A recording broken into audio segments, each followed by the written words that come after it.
Hello, hello, hello.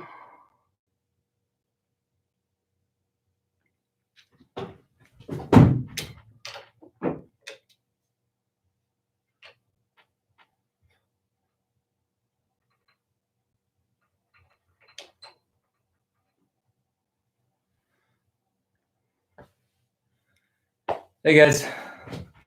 Hello, hello. Just checking the levels here.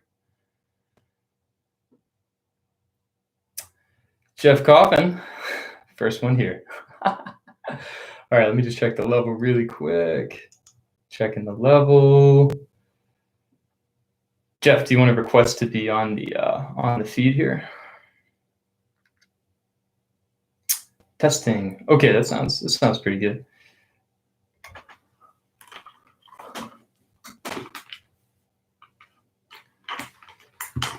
Hey, how's it going? Yeah, you might need to follow me first, Jeff. Yeah, in order to request it.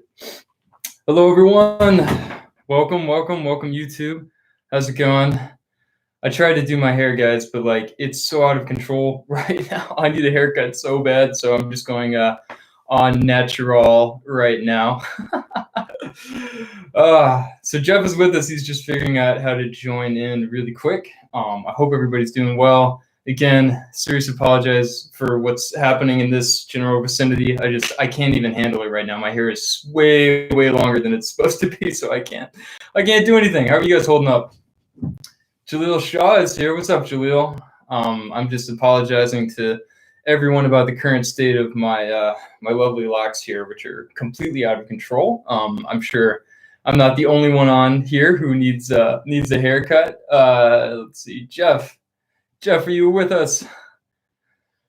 How's everybody doing? How's everybody holding up this week? I saw some crazy shit the other day where like the beaches in California were open again or something like that. Did anybody catch that? That's insane. That stuff is starting to open up so soon. Oh my goodness. All right. Jeff is coming. Jeff is here. Hey Jaleel, how you doing, man? How's it going? Okay. Jeff Coffin, everybody. Going live with Jeff Coffin and my terrible hair. Okay, connecting to Jeff Coffin. It's happening. What's up, Jeff?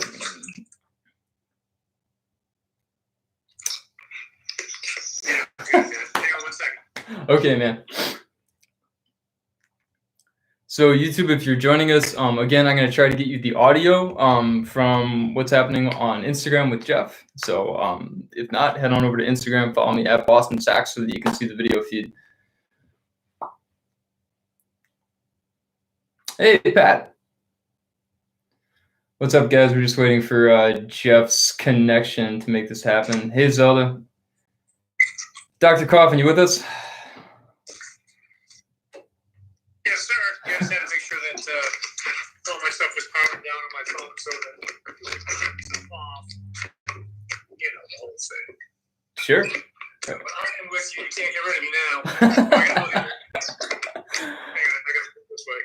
I keep forgetting that Instagram, like you can only go up or down. You can't go horizontal. Yeah, it's unfortunate. So I was just apologizing to everybody for the state of my hair because I can't get a haircut. I hear you. I'd like to apologize for the state of mine also. See, I set that one up for you. Pretty good, actually. All right. Well, if you're just joining us, the esteemed saxophone and multi-instrumentalist Jeff Coffin is with us. And yeah, man, I guess I figured this would be a great opportunity to get some people to ask you some questions about what you're up to. But most importantly, you shared with me about a week ago that you just came out with a new EP. And I'd love, man, if you want to share some on that, that'd be incredible, because I know a lot of people are struggling to find inspiration right now because, times are a little dark for a lot of folks out there. So it's so refreshing to see that somebody's still, trying to put out new music and music that's topical for what we're dealing with. So, man, take it away, Sure. Jeff Coffin. Yeah. So, we're hunkered down here at home, and I've got a little studio here at my place, kind of loft space, and I've got all my recording gear here, And I use Pro Tools. I've got a couple of Apollo interfaces, and so I've been hunkered down in this room, most of the time, and so just recording and working on stuff, and so the EP just kind of fell out basically. I've been working on some things. I've been, I love Middle Eastern music, so I've been checking out a couple of different ragas and just different stuff. So I had put together some bass ostinatos and basically just kind of looped those in Pro Tools. I use Pro Tools a lot to write with as a tool for writing, and started improvising, and then just kind of let the shape of whatever come out as it was coming out. And it's 3 tunes.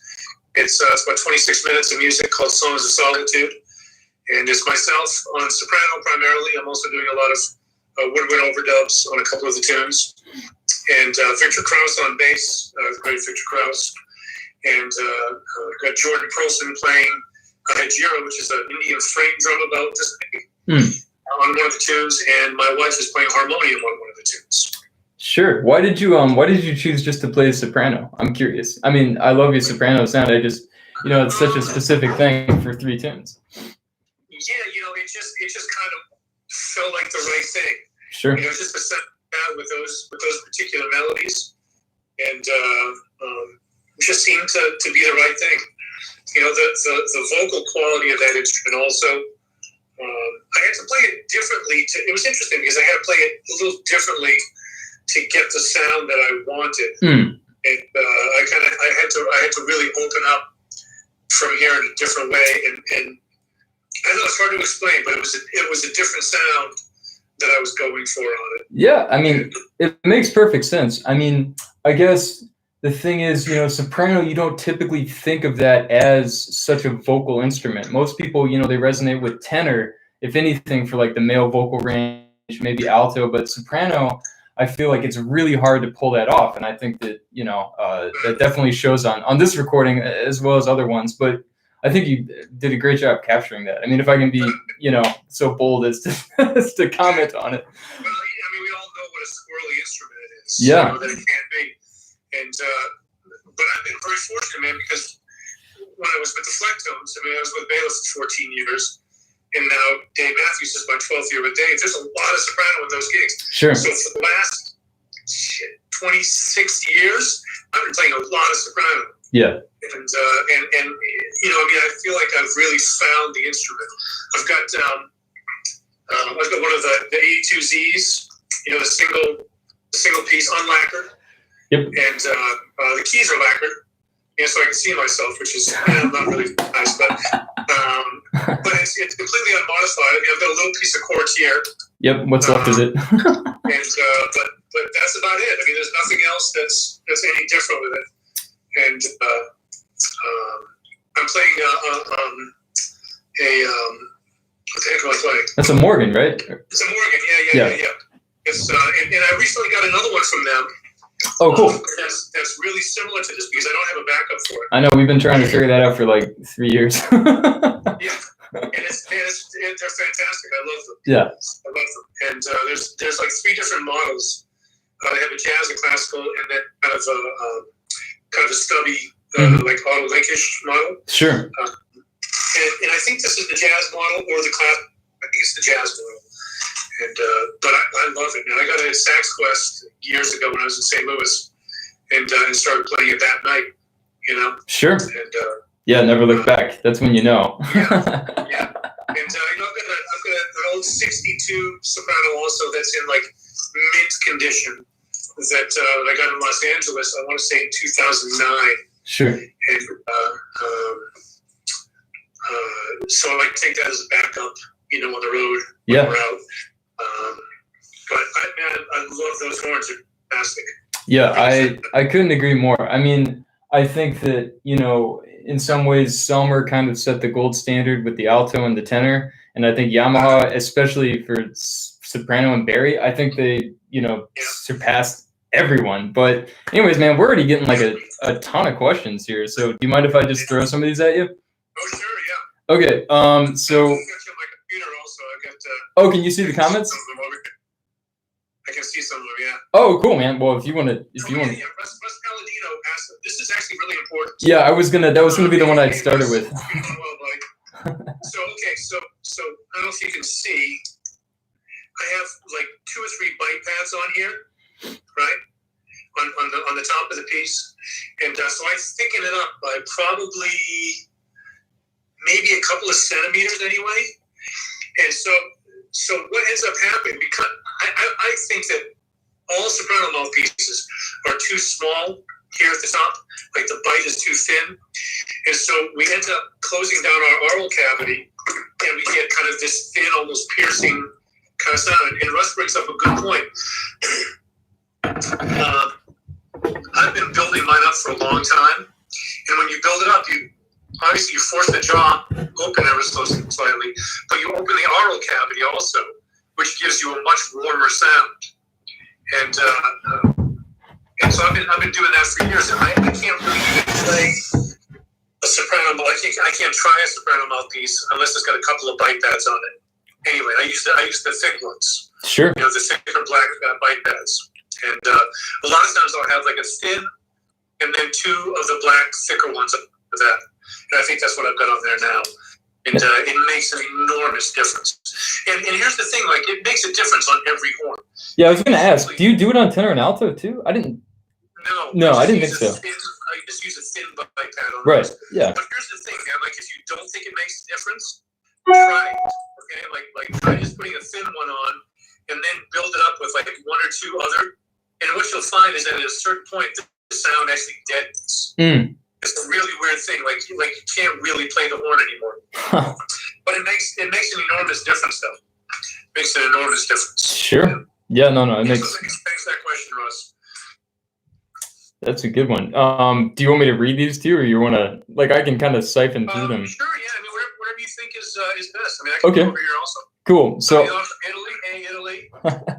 Yeah. So Henry's question is, what advice do you have for young musicians that are just kind of getting into things? I mean, I know you could probably expound greatly on that, but yeah, I mean, we can spend the rest of quarantine on that. Oh man, about deep, concerted, effortless, like really digging in to stuff. Finding people that whose music you enjoy, people whose music, people who play your instrument, and who have taken it to a very particular level, and really digging in on those people. Make an art out of listening. Become a really great listener. Yeah. And the other one is fundamentals. Working on fundamentals. Through the process of playing, not only in a practice room, but playing with other musicians also. Using play-alongs if you have to, if there's no other live musicians. Sure. Collaboration is really important. But working on your craft, working on things like tone and dynamics, articulation, rhythm and time, harmony, which is just the relationship between sounds. Mm-hmm. And at the top of all that is listening. So those are the big 5, I call the big 5 fundamentals, and listening is at the very top. Yeah, totally. I mean, we've talked about it before, but certainly, like, for me, I was never the type of player that could, like, go over the same licks in 12 keys and then they would just magically appear in my playing. But if I listened to a record that had that language in it over and over again, like, just lived with it for a month, that's what would actually, allow that vocabulary to come out naturally. Is it's just getting it in your ear. So that makes perfect sense. All right, moving. I call it active listening. Yeah, sure. Active listening. I like that they kind of sound the same. Active. Right. I did that. I saw what you did there. Yeah. Mm-hmm. Yeah, totally makes sense. I wonder if I stand up, if I'll suddenly be in the Boston Saxophone. Like if your head can't. No, that's just getting too weird. It's like you wearing my clothes. Yeah, can I? Oh, check it out. Yeah. Oh, I finally have the beard. I should have screenshotted that. We'll have to do it again. Oh my god, that's hilarious. All right. Oh man. We got a question about effects pedals. What are your favorite effects pedals? I know you don't use a ton of them on your live rig, but there's a couple that are important to you, I know. So, yeah. Yeah, I usually use 2, 3, 4 different pedals. I think my favorite over the years that I always come back to is the Qtron envelope filter. Yeah. Made by Electro Harmonics. And it's analog. It's the original one. Well, the original when they started remaking them. And I remember I was in Wisconsin with Flectones, and we were doing.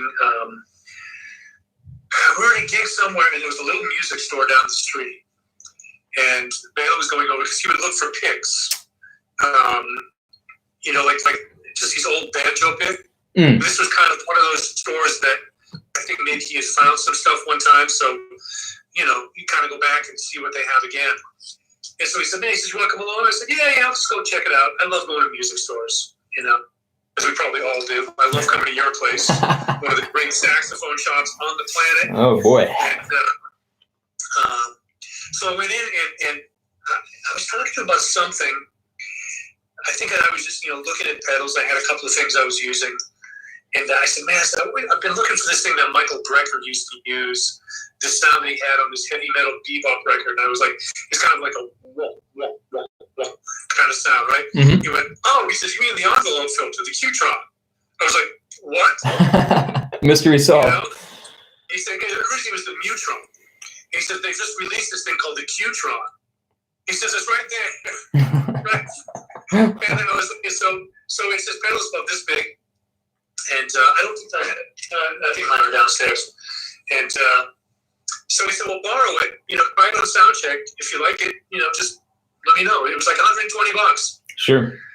Completely changed my life. I've been looking for that sound for 20 years at that point. No, like the envelope filter is almost like an auto wah, right? It's kind of what it does. Yeah.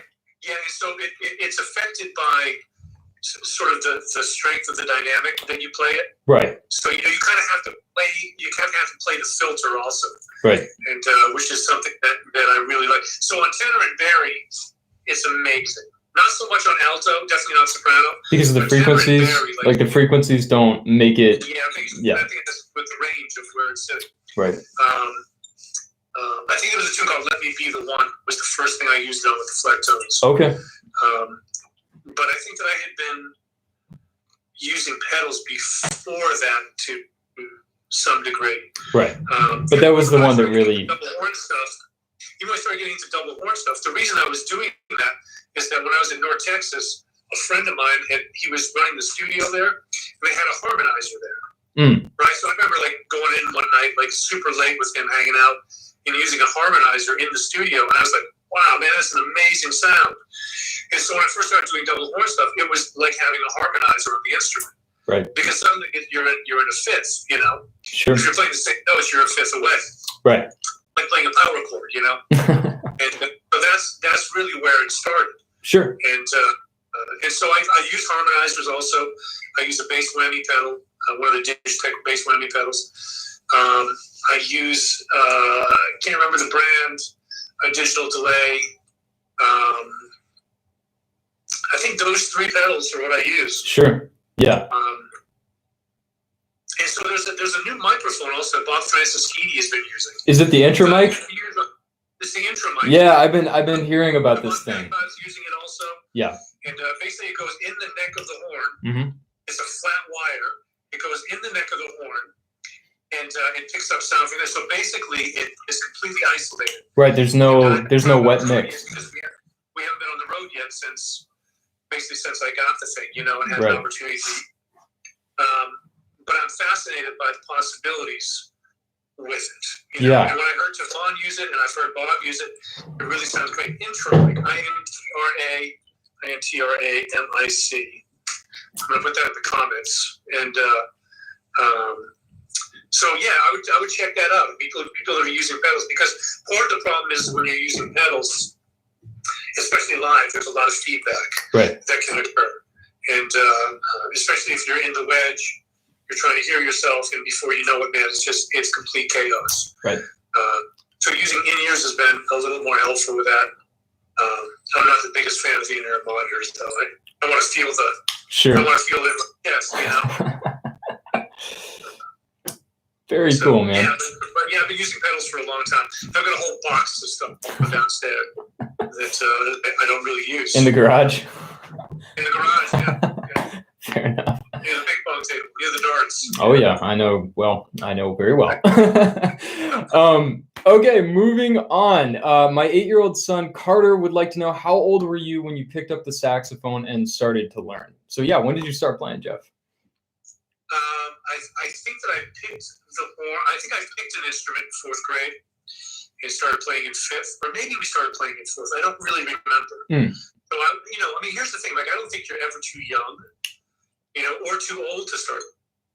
And I think that if you have a desire to make music, it doesn't really matter. So, like, for example, like my tax accountant, who I've been going to for probably close to 15 or 20 years now, he just started playing piano. Right on. He's like 60s, He's always wanted to play piano. And he said, I was talking to him the other day on the phone. He said, Jeff, he says, you'll be proud of me. He says, I started taking piano lessons. I said, you're right, man. I said, I am proud of you. That's beautiful. So I don't think it's ever too early or too late. And I think that one of the things that especially younger kids need to be taught is the respect of the instrument. So not just banging on the piano. The saxophone, it's easy to, as you well know, to put this thing way out of adjustment. I was gonna say, man, don't take away my business, please. So I think that just a cautious approach, and a careful, thoughtful, maybe not cautious, but thoughtful approach. Sure. With students, but have some stuff lying around, have some drums lying around, have a keyboard or a piano lying around that people can just kind of come to and see what the aptitude is, what they move towards. Sure. Saxophone was not my first choice. Drums were my first choice. I didn't really I never considered the saxophone, and so I think in a lot of ways it chose me more than anything, and so I'm very grateful. Right on, man.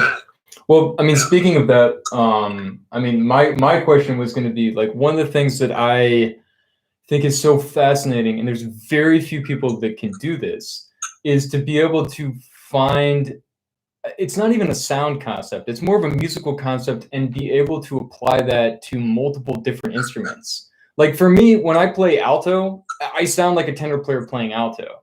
But I guess, I don't know, I'd be curious to get your thoughts on how you're able to approach so many different instruments, flute, clarinets, and all the saxophones, and still maintain, like, you sound like you on everything. You have an aesthetic that transcends all those instruments. And I think that for a lot of people, I know for me, that's something that I don't know how you get into that headspace. Yeah, it's interesting. I don't really think about it. That's probably most of it right there. I know I get just don't think. Here's the thing. Like, I've spent a lot of time on these instruments. Not many people know that I play alto, right? Because I don't play. They don't see me playing it very much. But in the mutet, I've played it a lot, and and I shed it home when I can. I've got tons of horns here, and they're all set up. Well, I'm going to flip my camera to just kind of give you a quick view. So I've got just in this corner. So I've got the alto flute, Yamaha alto flute, Yamaha C flute, Yamaha alto. It's an old Buffet R13, and this is one of my prized possessions, man. Mm-hmm. This bass flute belonged to Yusef Lateef. And when Yusef passed, a friend of mine was dealing with his estate and asked me if I was interested. And of course I said, absolutely. So I got his bass flute and his main tenor, which was a Mark VI at the time. And so I have those here, and they are sacred instruments to me. And then here I've got the baritone, bass clarinet, and the tenor. And right there I've got the soprano. So I spent a lot of time on these instruments. Right. And I spent a lot of time really developing kind of how I hear them, and I hear them all very differently, quite honestly. And I think that's part of it. Like, when I pick up the alto or the soprano, I'm not thinking about the tenor. Sure. You know, when I'm picking up bass clarinet, I'm not thinking about B flat clarinet. Mm-hmm. When I'm picking up bass flute, I'm not thinking about C or alto flute. To me, they have their own particular character to them, and they have their own sort of particular personality. And so I try to go with that. Sure. You know, and I'm always refining and defining my own personal sound on those instruments. But I think one of the things also for me is that because I'm also a composer, I think that the instruments have had a lot to do with my compositions, and my compositions have had a lot to do with the instruments that I choose for those particular compositions. So they kind of go hand in hand in a lot of ways. Yeah. And, but I've always, you know, I think one of the things, you know, with the flectones is that I had to play a bunch of different instruments. And Baylor was like, "Oh, you play clarinet and flute? Great, bring those along." I was like, "Yeah, okay, I will." And so, you know, I had to play clarinet, and I wasn't really a clarinet. I could play a little bit of clarinet, but it wasn't like I had any sort of facility. I had studied one semester at college, and so everything I've basically done on those instruments is self-taught. Right. And I had a couple lessons along the way, but you know, nothing formal for a long period of time. I've studied a little bit of flute with Eric Gratton, who's the principal in Nashville Symphony, which was super helpful, and I highly recommend, like, especially during this time, and if you can afford to take some lessons, man, take some lessons, because you guys are home. That's what I was telling people, is there's a lot of people that are teaching that are not normally available for private, you know, lessons. So, you know, if your eyes are open and, you know, you can afford to support some people, it's like an incredible time to take lessons with people that are usually on the road so much that they can't do that, you know, for sure. Right on. I'm teaching. You can talk to me, I'm teaching. Yeah, take a lesson with Jeff, for sure. And, I mean, just because, you know, I mean, here's the thing, man. It's like, you know, we all just have to find creative ways of being creative, basically. And so one of my ways of being creative is through instruction. I've been teaching for years, and I love it. Absolutely love teaching. And, you know, our Vanderbilt students are all online now, and they just finished up all their juries and that kind of thing. But, you know, it's something that I'm really passionate about, and I feel like I'm good at it, you know, at this point. And, so, you know, but I'm interested in taking some other lessons too. I haven't had time because I've been so busy working on music since the shutdown. I mean, I haven't had this sort of openness in my schedule since before 1997, you know? Sure. Which is crazy.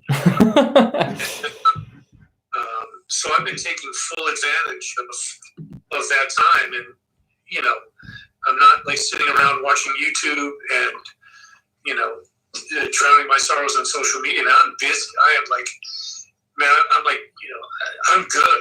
I'm okay. You know, I'm trying to stay healthy. Sure. And take care of my family and make sure that everybody is okay, you know? Yeah. And other than that, I'm just hunkered down in the studio working all day. No, it's amazing. It's really inspiring, because it would be so easy to just kind of throw the towel in, or, you know, at the very least say, you know, it's a good opportunity for me to recharge the batteries. But man, like, ever since I've known you, you're always on the move. Like, every time I feel like I'm busy, I'm like, well, Jeff probably just wrote a symphony while I was taking a nap. For real, man. Here's a good. I'm a workaholic, man. I know that. But the thing is, it's like, I'm a workaholic at the things I love to do. I'm very passionate about a lot of things. Sure. And so I think when you're passionate about something and you have the resources to work on it, you know, like 2 or 3 hours will go by just, you know, on me editing and working on it too, like adding some parts, moving some things around, whatever, you know, like it'll seem like 3 minutes to me. Sure. Because I love it so much, you know, just so into it. Yep. And I think that finding whatever it is that you're really passionate about and doing it. You know, that's what Joseph Campbell would say. He said, follow your bliss. And so I think that I feel like I'm doing that. And I'm very grateful, again, for being able to do that. Yeah, it's with you, with repairing. I mean, you love doing what you do, man, and it shows, and people appreciate you for your expertise and for how you share things also. And you love doing stuff like you love to connect with people. And I think that we're similar in that way. I think that's why, like the day we met, it felt like we know each other for 1,000 years. You know, it's weird. Yeah. I hear you, man. I mean, and you're right. I mean, for me, for so long, at least if we're talking specifically, I'm not trying to, Shanghai the conversation here, but with repair work, like the initial attraction was like, I want to be the best at this technically. But now, after, I mean, I'm not super old, but after so many years of doing it, what I enjoy the most is the connection I make with the people that come in the door, the people that play that instrument. It doesn't really matter, I can be proud of how tight I fit the keys or how well the pads seal, but it's the person that's going to use that to make music, and me being a small, tiny little part of that. That's what keeps me going for sure, man. But I want to talk about me. Here's another question. Well, no, it's interesting. I think you bring up a really good point, man. Okay. And I think that it's something that merits at least mentioning, is that even when you talk about repairing, like wanting to be the best repairman, the best at doing what you do. You're talking about having a relationship with something. You're talking about having a relationship as a repairman with an instrument, with a product that you're putting out there. So it's no surprise to me that in talking about that your relationship with people are deep also. That you want to have a really good, solid relationship with people. Because that's what you have with the instruments. It's all relationships. So I would say that probably for most of us, I would say even further, all of us, our relationships are very similar across the board. Your significant other, with your parents, siblings, friends, acquaintances, people you work with, things that you do well, things that you've never done before, etc. Your relationship between those things is probably at a similar level all the way across the board. It's all the same after a certain point, whether it's mathematics, music, gardening, the way you dress, the way you do your hair, or don't. How what's your level of achievement, if you will? That's the wrong word for it. But what's your level of relationship with things? And so it's no surprise that you're like that, and that you desire that with people also. Oh man, that's very, very kind of you. True, man. Well, perfect. Right back at you, bro. Damn. Okay. Well, let's get a couple more in here. Do you think people who want to be jazz saxophonists should study classical music as well, or should they stay, kind of in their lane with their studies? Well, my first question to that would be, what's their definition of jazz? Right. Do you want to play like Louis Armstrong, or do you want to play like Ornette Coleman? Right. Or do you want to play like Chris Potter, or do you want to play like Miles Davis or Charlie Parker? I mean, it's like, what is jazz? I mean, if you're talking about improvisational musician, that's to me, like if you think of the umbrella of jazz, okay? Right. If you're talking about being an improvisational musician, I mean, you better be listening to a lot of different music. Not just ding, ding, ding, and all the things you are. Right. Because that shit is 60, 70 years old at this point. And so if you want to be a contemporary improviser, I mean, you got to listen to everything. You've literally got the world at your finger. I can go anywhere in the world in seconds.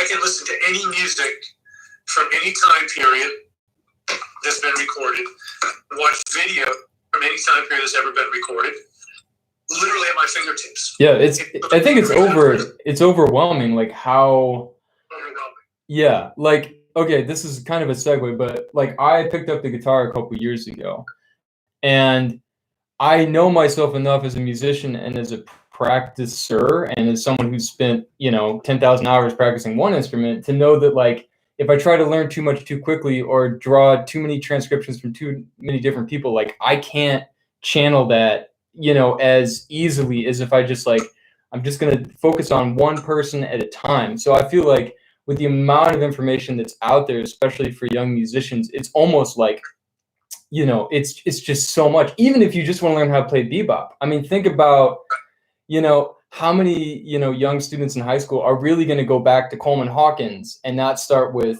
Chad Lefkowitz Brown? Like, how it's even that field of playing changes in that style is so wide, and there's so much information. I mean, it's nuts. Well, it's very interesting, man, because there's so much information that's been recorded in the last 80 years. Yeah.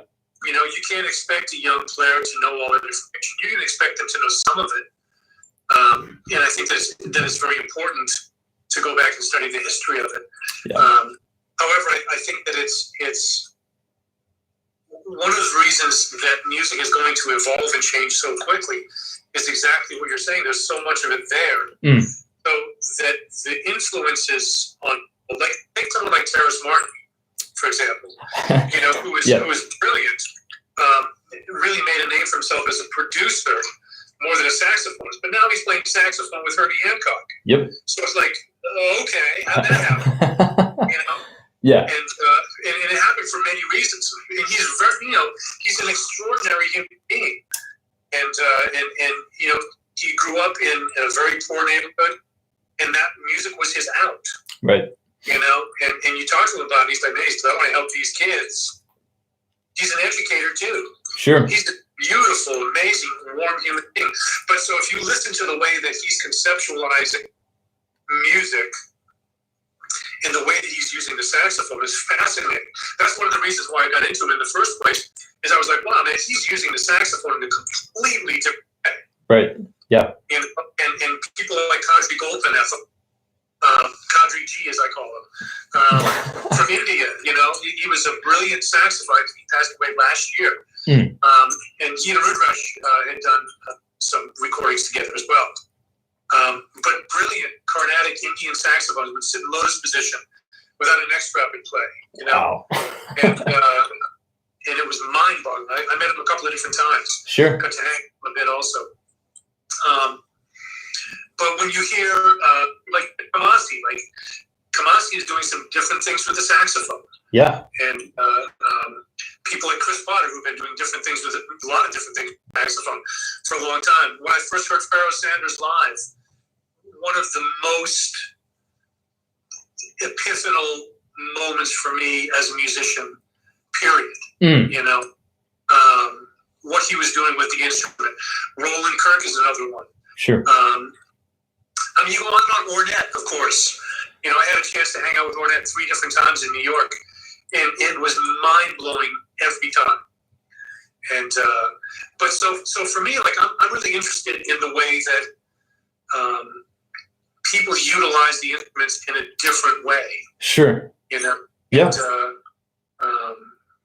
so I don't know. I'm not even sure what the question was, but no, it's cool. I mean, I think when you start getting into the parameters of recorded music, there's so much, and like, if you're going to study Lester Young, like, there's a lifetime of study in Lester Young, but chances are pretty good you're not going to spend a lifetime studying Lester Young. Right. You know what I'm saying? Yeah, I do. Here's the thing, man. If Lester Young was alive today, he wouldn't be studying Lester Young. Yeah. Sure. Same with Train. Like, those types of people, they were going to keep moving forward, I mean, here's the thing, man. Improvisation, the word comes from the Latin root of improvisus, which literally translated means unexpected or surprise. So if you're not providing those elements of what you're doing, right, then you're really improvising. Are you really getting to the core spirit of what improvisation is? And I would say no, if that's the case. Yeah. Yeah. And so a lot of times, to me, jazz, if you will, has become very myopic. Like, you got the blinders on, like those horses that can't decide. They're only given tunnel vision. Right. And I think that's been a real detriment to the music. And so, like, someone like Skerritt, sure, you probably don't have any idea who this cat is. West Coast saxophone player, one of the greatest saxophone players on the planet. Yeah, he can play anything. It's unbelievable. He did this solo performance the other night with all this psychedelic visual stuff going on, pedals. He's unbelievable, dude.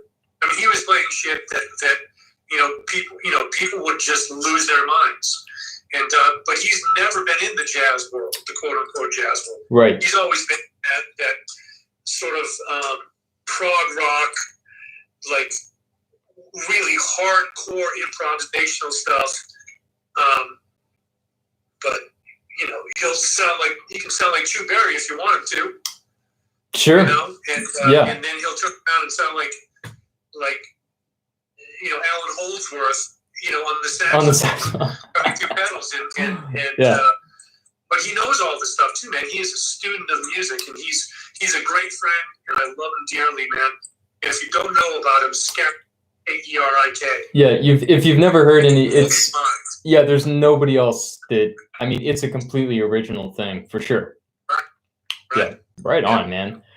Yeah. Well, it's getting to be about that time where I go and make pasta. I make pasta on Monday. I don't know if I told you this, Jeff. Man, I started making pasta. I made pasta the other night. You'll never go back. You'll never go back. It's so unbelievable, dude. Yeah, I do it every Monday. It's like the highlight of the week. What flour do you use? I use the triple O flour. Okay, yeah. Yeah, which is really good.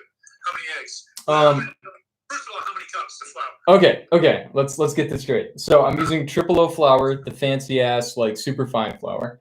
I use 3 egg yolks, and then I use 5 egg. Wait, no. 3 whole eggs and then 5 egg yolks, right? And then, yeah, a lot of egg. I like a lot of eggs. Well, I mean, come on, man. I got time, right? And then, a pinch of salt and a drop of olive oil, and that's it. That's the magic right there. Yeah. Man, so I made it the other night. I just had all-purpose flour, so I used that. Sure. All I had left was 2 eggs. So I used 2 eggs. So it's a cup and a half of flour, right. 2 eggs, tiny little dash of sea salt. Yeah, good. Like sea salt, and a little drizzle of olive oil. Yep. Did you do it on the counter with the fork? I have a really big wooden cutting board. Oh, okay. I did it on. Yeah, nice. And, but yeah, I did it with a fork, the whole deal. Nice. And man, it was fantastic. I used a pizza cutter to cut the pieces. Oh, nice. One of those pizza clips that you can use, Sure. And made up, because my mom is full Sicilian, so I right. grew up making sauce and meatballs and the whole deal. Sure. And so I'm vegetarian now also, so I used Beyond Meat to make the meatballs, and have some organic tomatoes, like some no salt organic tomatoes, because all that stuff, man, like there's so much salt in that stuff that I try to stay, away from so much salt. You're gonna live way longer than me, man. I already have. Oh shit. But no, it was great. I bet. Yeah. My first time really making it, But I used the rolling pin. I went old school. I went analog on it. Right on. It was super fun. It's like you'll never buy box pasta again. And with that, I would like to say, everyone, please, digital round of applause for Mr. Coffin joining us. This has been a blast, man. It's just, I love talking to you because I never have to think about what I'm going to say next. It's that was great. And please check out the new EP. Do you have like links up on your Instagram and socials for the new EP? Yeah. If all that's too much, you just go to jeffcoffin.com. Pretty simple. So I pick up the studio streams that I've been doing. Yeah. The studio called Into the Air. It's itastudiostreams.com. And I usually post that stuff on my Instagram as well. And this is the longest I've actually ever followed anybody on Instagram. I'm unfollowing you because I don't follow anybody on Instagram. I was gonna say you're one of those people that has those kind of privileges. But yeah, I mean, I'm honored. Oh, one last question, Jeff. A couple people were asking if they want to take some lessons or see if you have time. How should they reach out to you for that? They can go to jeffcoffin.com and they can read there. There's an email. I think it's jeffcoffin444@gmail.com. Cool. And I believe on that website, it gets right to me, and I'll get right back to them. Okay. Yeah. Beautiful, man. But, well, I use Zoom or FaceTime or whatever. Yeah. Cool. Well, man, really a pleasure. Enjoy the rest of your evening. We'll be talking soon about something. But yeah, thank you for joining us, guys. See you later. Yeah, thank you, everybody. Bye. Take Bye. care, buddy.